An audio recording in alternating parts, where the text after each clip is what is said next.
Há 3 anos atrás, eu estava em uma caravana, bem distante da cidade mais próxima, e geralmente era completamente escuro à noite. Eu prometi que não fumaria do lado de dentro, então, à 1 da manhã, eu saí para um cigarro. Depois de alguns minutos parado na escuridão, eu pude perceber que consegui enxergar claramente a minha mão, algo que eu não conseguiria fazer nas noites anteriores. Então eu olhei para cima, esperando ver o brilho da lua cheia. Mas a lua não estava à vista. Ao invés, havia uma longa e brilhante nuvem bem acima de mim. Os romanos a chamaram de a Via Galáctica, a Estrada de Leite. Hoje nós a chamamos de Via Láctea. Para aqueles que perderam essa aula na escola, os fatos básicos são estes. Lembre-se de que um ano-luz equivale a 9,5 trilhões de quilômetros. A nossa galáxia tem um diâmetro de aproximadamente 100 mil anos-luz.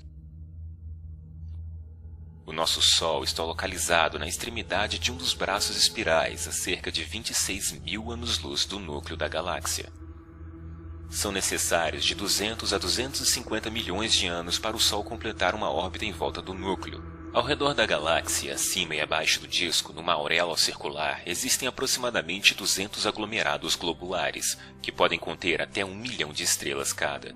A Via Láctea contém 200 bilhões de estrelas, aproximadamente.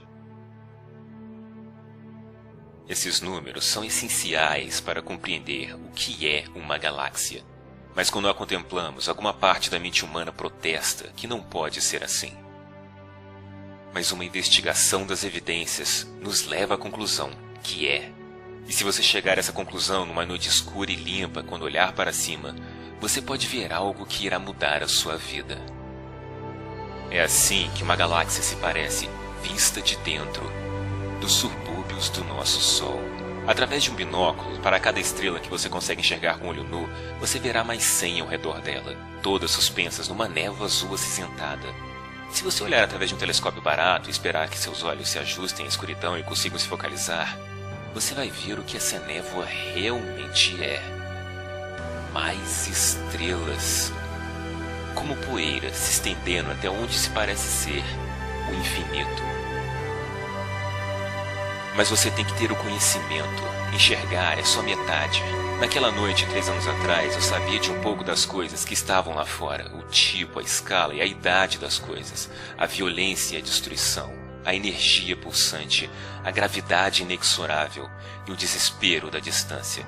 Mas eu me senti seguro, porque eu sabia que meu mundo está protegido pela mesma distância que os outros temem. É como se o universo estivesse gritando na sua cara. Você sabe quem eu sou, o quão grande eu sou, o quão velho eu sou. Você pode sequer compreender o que eu sou, o que é você comparado a mim. Mas quando você aprende ciência, você pode sorrir para o universo e responder: cara, eu sou você. Quando eu olhei para a galáxia naquela noite, eu sabia que até o mais fraco cintilar de uma estrela era uma conexão real entre o meu olho ao longo de um fino raio de luz até a superfície de um outro Sol. Os fótons que os meus olhos detectam, a luz que eu vejo, a energia que interage com os meus nervos, vieram daquela estrela. Eu pensei que eu nunca poderia tocá-la, mas mesmo assim, algo que vem dela atravessa todo o vazio e me toca. Eu nunca poderia ter imaginado. Os meus olhos viram apenas pequenos pontos de luz, mas a minha mente enxergou muito mais. Eu vi as explosões de radiação gama das estrelas gigantes serem convertidas em energia pura pelas suas próprias massas. Flashes de luz que brilharam do outro lado do universo muito antes de a Terra ter se formado. Eu vejo o brilho invisível das micro-ondas da radiação de fundo deixado pelo Big Bang. Eu vejo estrelas vagando erroneamente a centenas de quilômetros por segundo e o espaço-tempo se curvando em volta delas. Eu até mesmo consigo ver milhões de anos no futuro. Aquele brilho azul irá explodir um dia, aniquilando todos os sistemas solares próximos, em um apocalipse que numa comparação faria a fúria dos deuses humanos parecer algo patético. Mas foi a partir de uma destruição dessas que eu fui formado. Estrelas morreram para que eu pudesse viver. Eu sou um produto de uma supernova. E você também.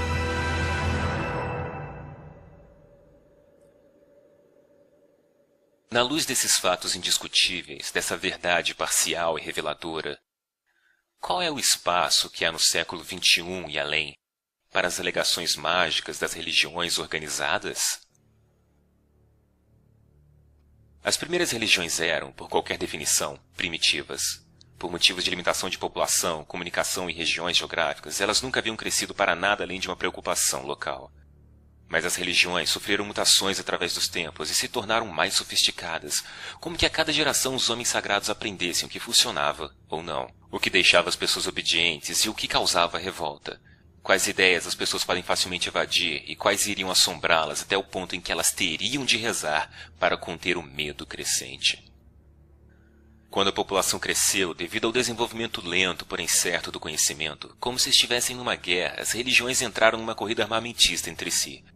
Dos deuses do vento, do trovão e do mar, as ameaças e as escalas de poder dos deuses cresceram a níveis supremos, ao ponto de que toda religião organizada possuía um deus que era onipotente, onibenevolente, onisciente, e palavras como infinito e eternidade são usadas sem escrúpulos, enquanto que todas as outras palavras são abertas a abuso até que elas signifiquem exatamente o que as religiões querem que elas signifiquem. Naquela noite sobre a Via Láctea, eu que tive a experiência, não posso chamá-la de uma experiência religiosa, porque eu sabia que ela não foi religiosa em nenhum sentido. Eu estava pensando sobre fatos e física, tentando visualizar o que realmente eu estava vendo e não o que eu gostaria que fosse.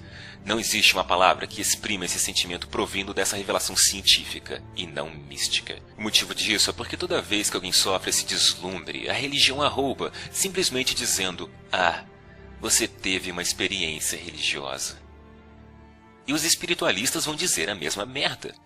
E eles sempre ficam enfurecidos quando um ateísta como eu diz que só pode ter essas experiências depois de ter rejeitado qualquer coisa sobrenatural. Mas eu admito que depois dessas experiências, quando a realidade me atinge como um bilhete premiado de loteria, eu frequentemente penso sobre religião. E o quão sortudo eu sou por não ser religioso. Você quer aprender algo sobre Deus? Ok. Isto é uma galáxia. Se Deus existe, Deus fez isto. Olhe para ela, admire-a, aceite-a, se ajuste a ela, porque essa é a verdade e provavelmente não irá mudar muito. É assim que Deus fez as coisas. Deus provavelmente gostaria que você olhasse para ela, aprendesse sobre ela, para tentar entendê-la. Mas se você não pode olhar, se você não quer nem tentar entender, o que isso diz sobre a sua religião? Como o bispo Ansel Andrews disse uma vez, quanto mais perto de uma igreja, mais distante de Deus.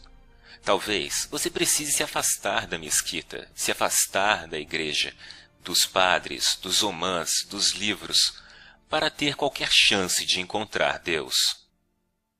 Esprema uma fração de uma galáxia na sua mente, então você terá uma ideia melhor do que está procurando.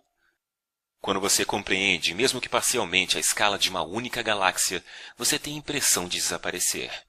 E quando você se lembra das outras galáxias, você encolhe novamente centenas de bilhões de vezes. Então você se lembra o que você é. Os mesmos fatos que dizem quão insignificante você é, também explicam como você chegou até aqui. É como se você se tornasse mais real, ou talvez o universo se tornasse mais real. Repentinamente você se encaixa, você pertence, você não precisa se ajoelhar, você não precisa temer. Nesses momentos, a única coisa que você tem que fazer é continuar respirando. A matéria que o constitui desde quando você nasceu é tão velha quanto o cosmos. A forma pode ser nova e única, mas os materiais já têm 13,7 bilhões de anos de idade. Processados pela fusão nuclear em estrelas, moldado pelo eletromagnetismo, palavras frias para processos tão impressionantes. E esse bebê era você. É você. Você é impressionante. Não só está vivo, mas também tem uma mente. Qual tolo trocaria isso por qualquer bilhete premiado que já existiu? Quando eu comparo o que o conhecimento científico fez comigo e o que a religião tentou fazer, às vezes eu sinto calafrios. A religião diz às crianças que elas podem ir para o inferno e que elas têm de acreditar, enquanto que a ciência diz que elas vieram das estrelas e apresenta motivos nos quais elas podem acreditar. Eu já contei a diversas crianças sobre estrelas, átomos, galáxias e o Big Bang, e eu nunca vi o medo em seus olhos. Apenas o encanto e a curiosidade. Elas querem mais, Por que as crianças nadam enquanto os adultos se afogam? O que aconteceu com a realidade entre a infância e a idade adulta? Será que alguém prometeu algo que é tão lindo que o nosso universo parece estúpido e vazio? Até assustador em comparação? Isso tudo ainda pode ter sido feito por algum criador, mas a religião fez parecer que é algo desagradável. A religião pinta tudo que não a si própria como algo profano e pecaminoso, enquanto embeleza e dignifica suas mentiras e erros, como um porco que veste a melhor das roupas. Em seu esforço de tentar nos impedir de enxergar a realidade, a religião se tornou a realidade que não podemos encarar. Veja o que a religião nos obrigou a fazer, com nós mesmos e para os outros. A religião roubou o nosso amor e a nossa lealdade e a deu para um livro, para um pai telepático que diz às suas crianças que o amor significa se curvar diante dele. Eu não sou pai, mas posso dizer que essas crianças vão crescer perturbadas. Não pode ser saudável para uma criança ou para uma espécie. Foi-nos dito há muito tempo atrás que só havia a Terra, que éramos o centro de tudo. Isso se mostrou uma mentira. Nós ainda não nos ajustamos a isso. Nós ainda estamos em choque. O universo não é o que nós esperávamos que fosse. Não é o que eles nos disseram que seria. Esse entendimento cósmico é novo para nós, mas não há nada a temer. Nós ainda somos especiais. Nós ainda somos privilegiados. Pode haver um paraíso, mas ele não será perfeito, e nós mesmos é que teremos de construí-lo. Se eu tenho algo que pode ser chamado de alma que precisa ser salva, então a ciência a salvou da religião. Algumas pessoas acham realmente deprimente o fato de que o universo só poderá suportar a vida por mais apenas 30 bilhões de anos. 30 bilhões de anos. Você deve estar de sacanagem.